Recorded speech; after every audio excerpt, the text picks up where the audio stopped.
Good afternoon, everyone. Sergeant Clark here with Sergeant Clark's Trades.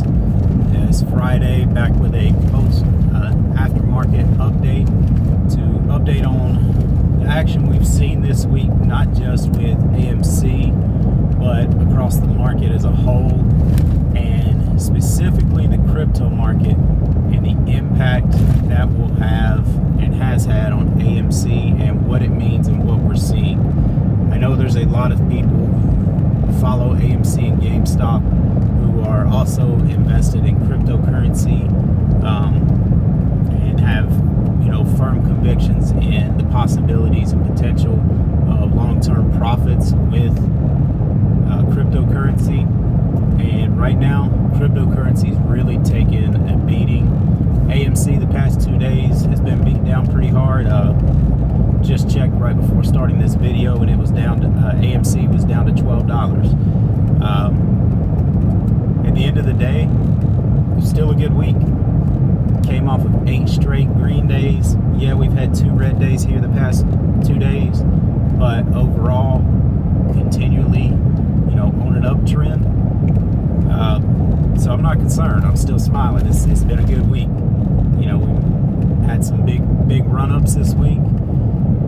And overall, you can't be discouraged by that. I mean, we've seen the consistent manipulation. We've seen the order flows where, we have a higher inflow than outflow, but the price is actually going down. That's not how the market should work.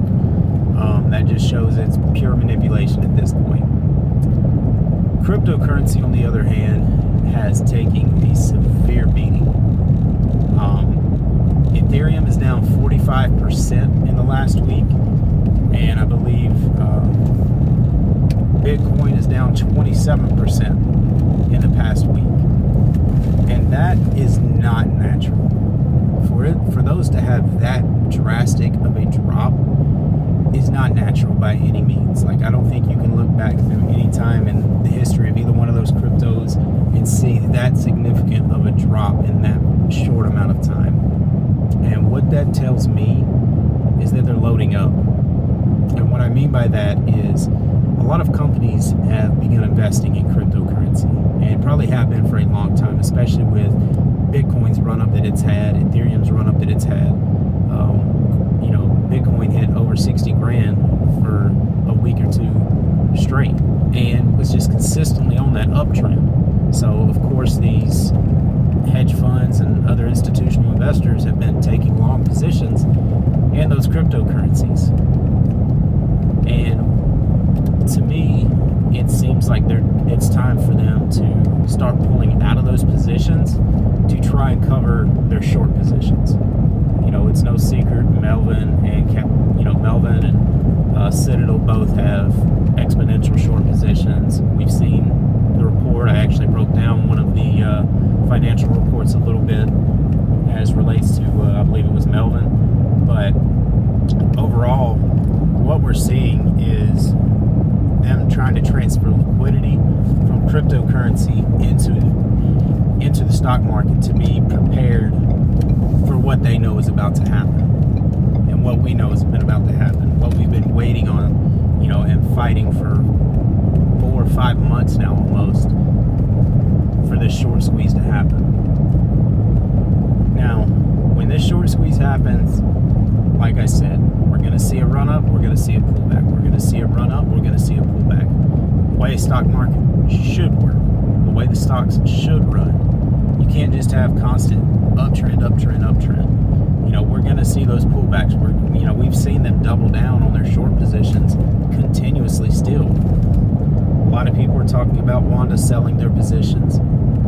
They've been selling their positions for 2 years now. That's nothing new. Yes, it may have hurt the stock in the short term and caused this price, part of why it's pushed down and flushed down to $12 today. But overall, all that meant is it was more opportunity for apes to buy. It means new investors are buying the stock. It means people are doubling down on their positions, retail investors, not just the institutions.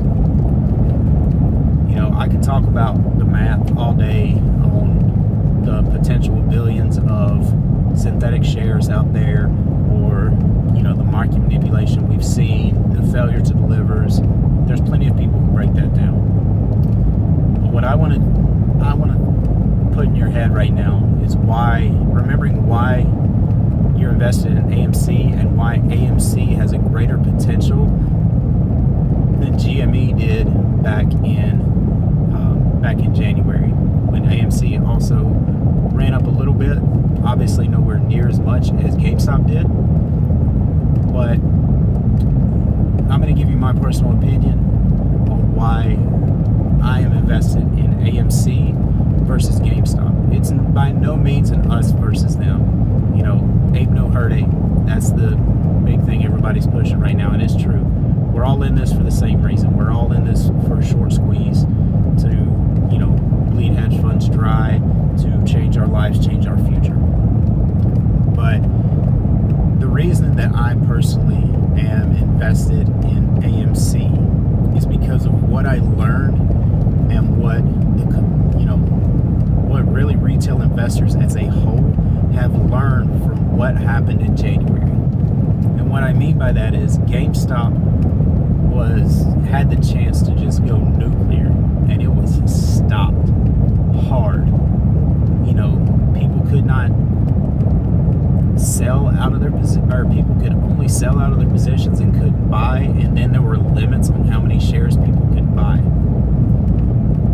And I don't see that happening again once this squeeze starts to happen. There's too many legal issues that's going to cause too many headaches for these brokerage firms, for Robinhood, Webull, whatever platform you're on. There would be way too much headache for them and way too much backlash for them and the stock market as a whole, because retail investors would fully lose faith in the stock market at that point if that were to happen a second time. Also, GameStop had a huge run up and has consolidated pretty high. You know, it's still trading over $100. AMC is only $12 a share. You can buy 10 shares of AMC for the price of one GME share. And on top of that, there's a higher number of shares. So, you know, retail traders, it's easier for us as a mass to acquire a higher percentage of that free float of the 450 million shares than it would be to try and acquire the free float of GME. It would cost a lot more for us to do that. You know, it's a lot easier for somebody to, you know, invest even just $100 back when it was $9 to be able to buy 10 shares. Whereas that would buy you one share of GME if you're lucky. So, you know, we've heard that the shareholder meeting has been pushed back to July, and the full share count is the thing that's on everybody's mind right now. You know, what it means if it gets pushed back. What does that mean?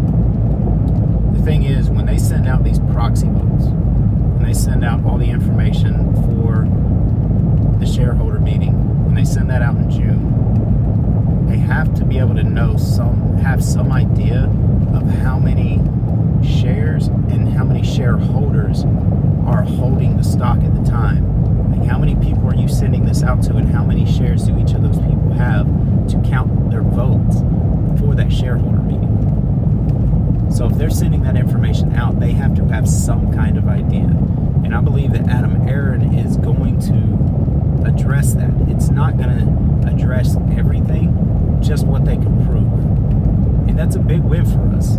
You know, and at the end of the day, you know, I heard it said on TMI, on his stream, if, you know, one of his videos, if somebody told you that you could, you know, you had to wait 60 days to have life-changing money, would you be willing to wait 60 days? The answer is yes. I mean, it's not that big a deal at the end of the day. We've been holding, you know, some of us have been holding since January.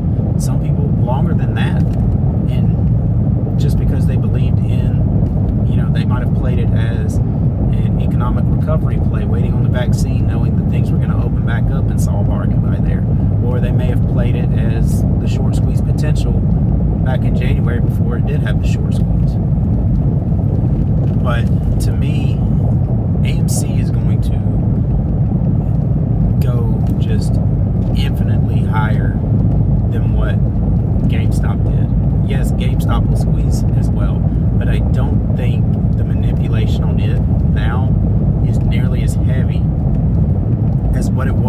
back in January when it started to squeeze, because the manipulation was there, the evidence was there, but it got halted.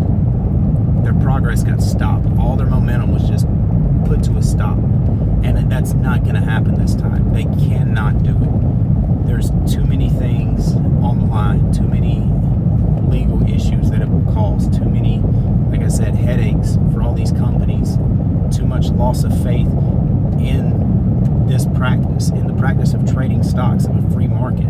You know, it's exposed, what happened in January has exposed so much that is wrong with the free, what is supposed to be a free market for trading.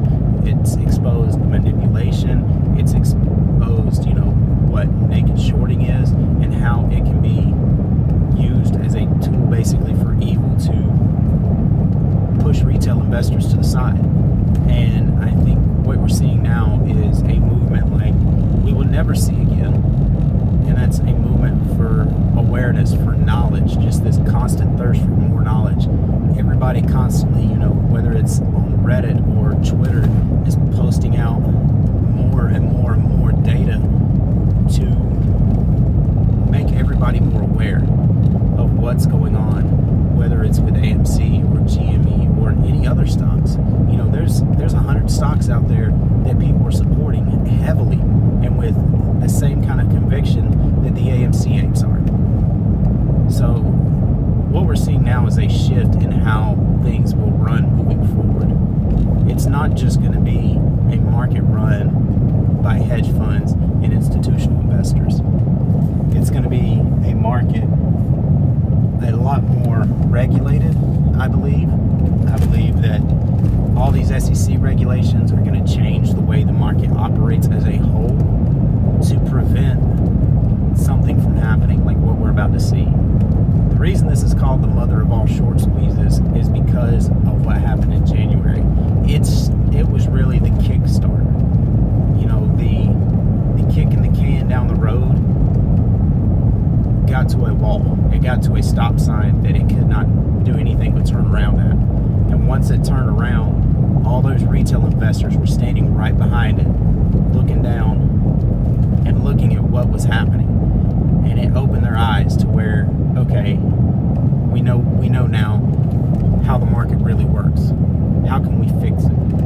You know, how can we use this to our advantage now? Retail investors have been taken advantage of basically the entire history of the stock market. Yes, there's a ton of people who make a ton of money, and that's great for them, but they also learn all the little loopholes to work within that system.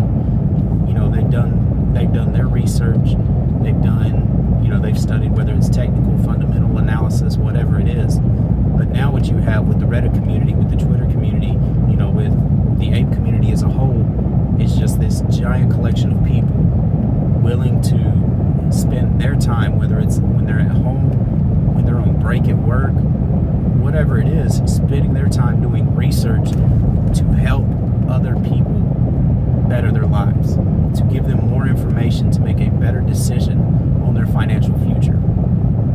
So when the mother of all short squeezes takes place, it wouldn't be called the mother of all short squeezes if it didn't have the potential to go way further than Volkswagen did, to go further than the stock last year, the year before, whatever it was, that ran from $300 up to $25,000.